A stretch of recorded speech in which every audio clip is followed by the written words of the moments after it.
Welcome back. All right, so news of the day for October 6th, 2021. I'm waiting again until the waiver news is done, and then off we go.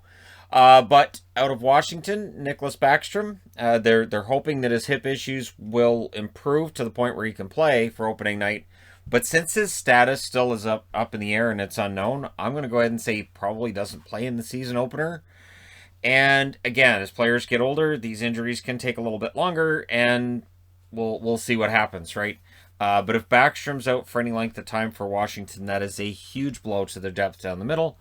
Lars Eller can jump in as a number two center here and there, absolutely, and he can do a good job. But again, they're going to want Backstrom, Kuznetsov, Eller as their number 1, 2, and 3 centers.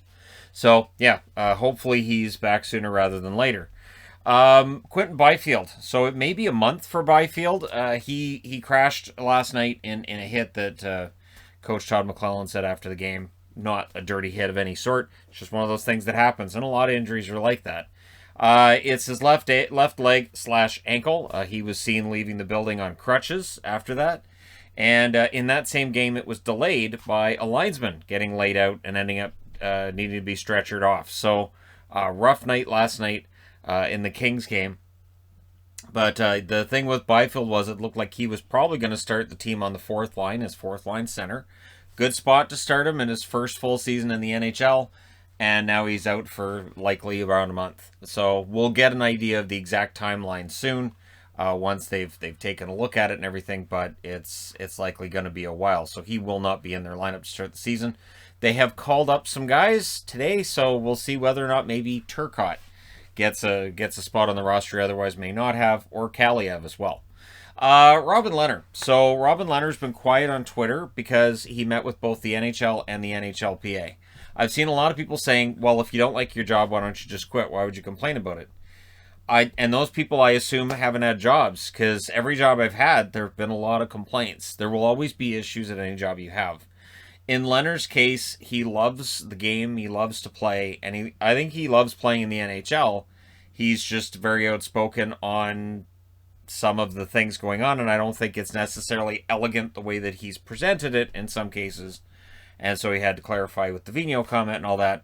And now he feels encouraged after meeting with the NHL and the NHLPA. And my guess is the NHL said the same thing that my bosses had said to me in the past, which was, keep it in-house. Don't, it's like when the channel was first starting up and I had a full-time job where I would see things that happened that I wasn't happy about. I didn't come on the channel and, hey, so there was this safety violation today at work. Man, you wouldn't believe it. Because, yeah, then the difference is Lehner won't lose his job for this. I definitely would have. I would have been in an office pretty darn quick. So, yeah. But, yeah, so for Vegas and with Lehner, it looks like that, at least for now, is settled down. And last night, Vegas won a barn burner.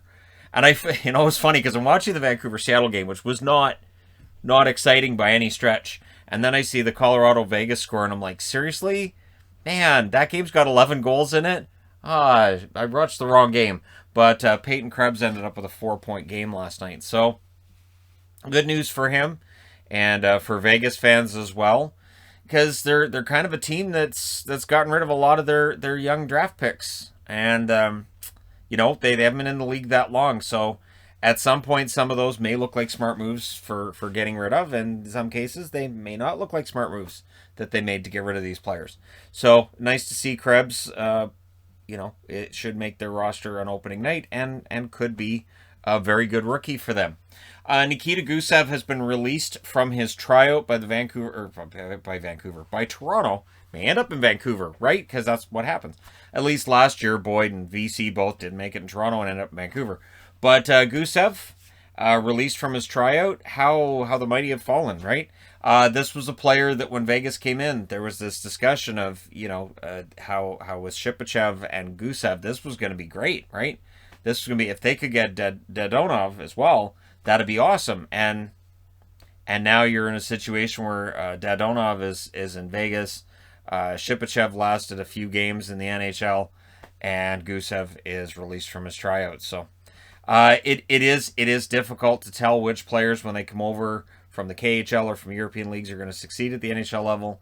And Gusev had his moments, in New Jersey, it just didn't work out. But Josh Ho-Sang, while released by the Toronto Maple Leafs, has been signed by the Marlies. So the reason you do this is simple. If the Leafs sign him to a contract, it counts against the 50 contracts they're allowed to have. If the Marlies sign him to a contract, it doesn't.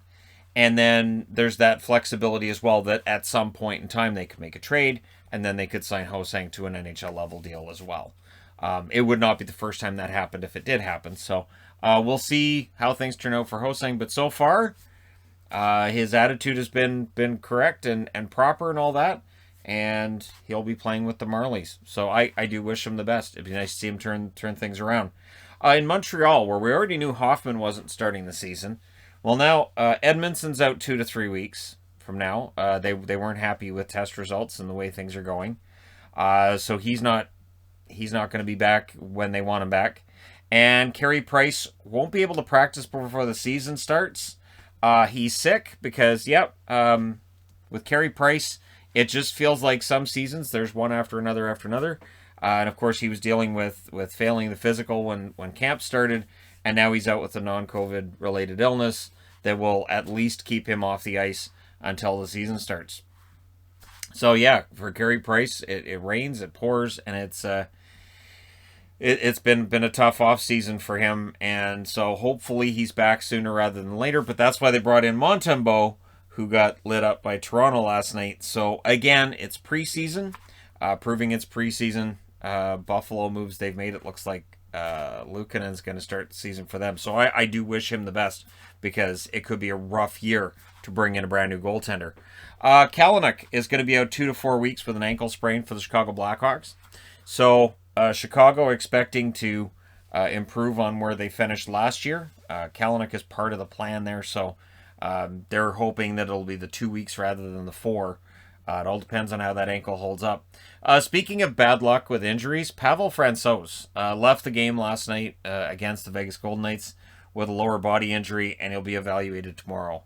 So Jared Bednar saying they don't know exactly the extent of it yet, but that's the plan. He'll be evaluated tomorrow. And so again, Francouz is one of those players that he misses a lot of time. He missed all of last season with an injury, and now it's 50-50 as to whether or not he'll start the season. It's going to depend on how things are with that evaluation tomorrow, right?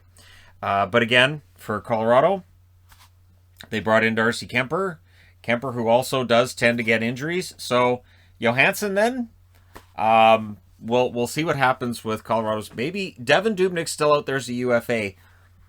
Maybe ring him up. He's been in Colorado before, right? I'm also going to point out there's been some talk about whether or not Eichel might get traded over the next little while. It's not on the board because it's not new information. But I looked it up, and it's been, by my count, 149 days since Eichel said there was a disconnect with the team. The best time to trade him would have been then. So the longer this goes, the more frustrating it's going to be for the fans, the more frustrating it's going to be for the team.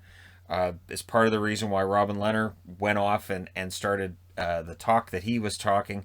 And it's interesting, too, because how this works out, and I've thought about doing a video on this as well, the benefits and the drawbacks of the idea that, well, players can have their own decision and have their own doctor and do their own thing. It is, I think, in this case, the right call. That what Eichel wants done, the surgery he wants to get done, I think makes a lot of sense. The Sabres are not the only team, though, that think that there's a lot of risk to disc replacement surgery and would have the same stance as the Sabres. There are other teams that would be having this same problem. But I think that if you made it a free-for-all where everybody could go to whatever doctor and get whatever recommendation and whatever they want, I think you'd have chaos. So I understand why the NHL has, a situation, and the NHLPA has a situation where the team has the final say in the treatment for injury. But yeah, so the Eichel situation is out there, and Darren Dreger's reporting that there's been some movement and there may be a team that can work out a trade, but I can't see it happening before the start of the season. Now, every team is ready for the start of the season. I'd be very surprised if there's a GM out there who's willing to upend things to bring in Eichel right now. The only one that might be willing, because it's Las Vegas, and there's gambling in Las Vegas at all times, and so I could see Vegas being willing to do that. Outside of them, though, I don't know. Would the Rangers have that kind of? Do the Rangers still have interest? And again, there's been conflicting reports about which teams are still in on him, which teams aren't in on him, and which ones have, dropped out and not. And yeah, it's been going on for minimum 149 days. And remember, before he stated that disconnect, there was talk of him not necessarily being happy and maybe wanting out of Buffalo. So if it feels like it's been going on for a long time, you're right. So today's waiver news, Volkov's on waivers for Anaheim. I'm mildly surprised by that. They picked him up at the deadline. I thought he looked decent. I would not be surprised to see him get picked up. Buffalo has waived Aaron Dell, which tells me that Luukkonen is going to be the goaltender there, along with, you would think, Craig Anderson and Jimmy Schultz on waivers as well. Schultz noteworthy because when Vegas brought him in, there was a lot of hype about what Schultz might be able to do for them, and it just hasn't worked at the NHL level. So he'll clear. Colorado waives Stefan Matteau, who probably clears, but he's one of those guys who may end up getting claimed. Dylan Sakura is another one, or Tyler Sakura. I think that's Tyler Sakura. But yeah, so we'll see what happens. No, is it Dylan? Anyways, I think it is Dylan Sakura. I think there are two, but anyways. Either way, Colorado's waived him. So Philadelphia waived Connor Bunnerman, Adam Clendenning. Now, with teams looking for depth on the blue line, Clendenning has NHL level experience. He's also been in the AHL a ton, so we'll see whether or not he might draw some interest. Rubtsov, who remember was a Philadelphia first-round draft pick, he's on waivers. He'll likely go down. If you're a Canucks fan, hey, Cole Lynn's on waivers from Seattle. So Cole Lynn did not end up making the roster for Seattle. Would I be surprised if Vancouver put in a claim on him? Kind of. Only because I think they knew they were going to lose Lind in the expansion draft. And while there was some panic from some Canuck fans, it looks like it was okay. It was fine. Speaking of Canuck fans, Vancouver's on the board right below Toronto. Toronto's waived Joey Anderson, Brett Seney, and Dahlstrom has been waived as well. The Vancouver Canucks waiving Gadjevich. So these are just the notables. There's a lot of other people too. But Gadjevich and Lind both being on waivers the same day is interesting because those were the two guys that were most likely to be picked by Seattle, and there was discussion of which one might be, the have the higher upside and which one might be the better player. Gadjevich has just been outplayed by guys who have qualified for the bottom six. Dowling stands out as a guy who's kind of proven himself. Di Giuseppe as well. So there's some good veteran bottom six guys on cheap contracts that the Canucks are keeping around, and so Gadjevich gets waived. We'll see if either of those guys get claimed.